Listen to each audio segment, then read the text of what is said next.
আদালতকে মিথ্যে বলছেন মমতা। চুরির অভিযোগ থেকে বাঁচতে সুপ্রিম কোর্টে হলফনামায় মিথ্যে বলেছেন পশ্চিমবঙ্গের মুখ্যমন্ত্রী।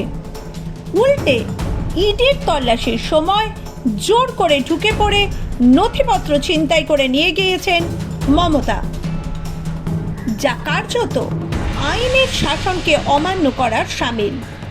সুপ্রিম কোর্টে পাল্টা হলফনামা দিয়ে মমতা বন্দ্যোপাধ্যায়ের বিরুদ্ধে এই অভিযোগ করেছে ইডি, যাতে প্রশ্ন উঠে গিয়েছে পশ্চিমবঙ্গের মুখ্যমন্ত্রী কি নিজেকে সংবিধানের ঊর্ধ্বে মনে করেন? আইনের রক্ষক হয়েও কি তিনি এখন আইনের ভক্ষক?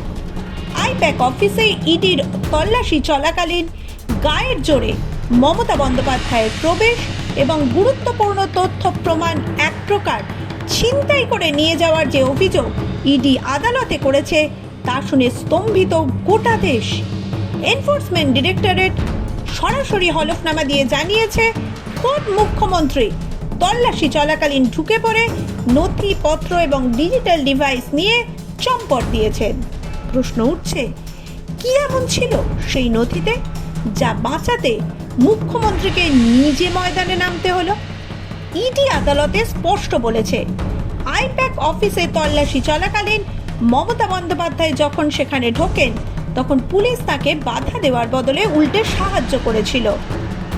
ইডি আধিকারিকদের নিজেদের কাজ করতে বাধা দেওয়া হয়েছে, তাদের হুমকি দেওয়া হয়েছে এবং এক প্রকার বন্দি করে রাখা হয়েছিল।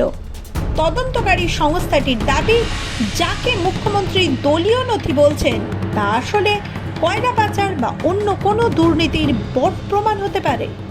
ইডির ভাষায় এটা স্রেফ বাধা দেওয়া নয়, এটা রীতিমতো চুরি এবং ক্ষমতার চরম অপব্যবহার। নিজের হলফনামায় মমতা বন্দ্যোপাধ্যায় দাবি করেছিলেন ইডি আধিকারিকদের অনুমতি নিয়েই তিনি নথি, ফোন ও হার্ড ডিস্ক নিয়ে এসেছিলেন। কিন্তু ইডি পাল্টা জানিয়েছে মমতা বন্দ্যোপাধ্যায়ের এই দাবির অবস্থান সত্য থেকে কয়েক আলোকবর্ষ দূরে। দুটো তদন্তকারী সংস্থার মধ্যে সংঘর্ষ এড়াতে ইডি তখন পিছু ছুটতে বাধ্য হয়েছিল। এখন মমতা বন্দ্যোপাধ্যায়ের বিরুদ্ধে এফআইআর করতে চায় তারা, আর এখানেই লুকিয়ে আছে মমতার সবচেয়ে বড় বিপদ। যদি এই ঘটনায় এফআইআর হয় তবে তদন্তে বাধা দান এবং তথ্য প্রমাণ লোপাটের দায়ে খোদ মুখ্যমন্ত্রীকেও আইনি জাঁতাকলে পড়তে হতে পারে।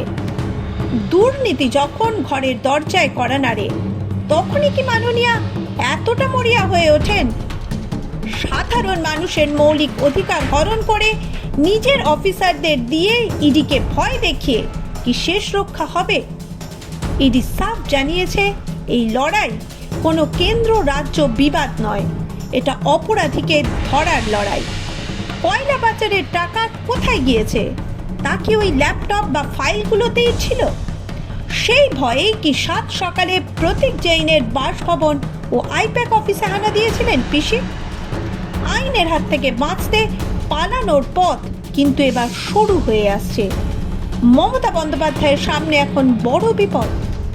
একদিকে সুপ্রিম কোর্টে এসআইআর নিয়ে ধাক্কা, অন্যদিকে আইপ্যাক কাণ্ডে ইডির এই বিস্ফোরক হলফনামা।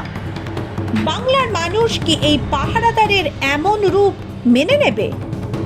আপনার কি মনে হয়, মুখ্যমন্ত্রী কি সত্যি নথি লোপাট করেছেন?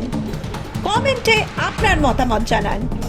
ভিডিওটি শেয়ার করুন যাতে সবাই এই সত্য জানতে পারে। সাবস্ক্রাইব করুন আমাদের চ্যানেল।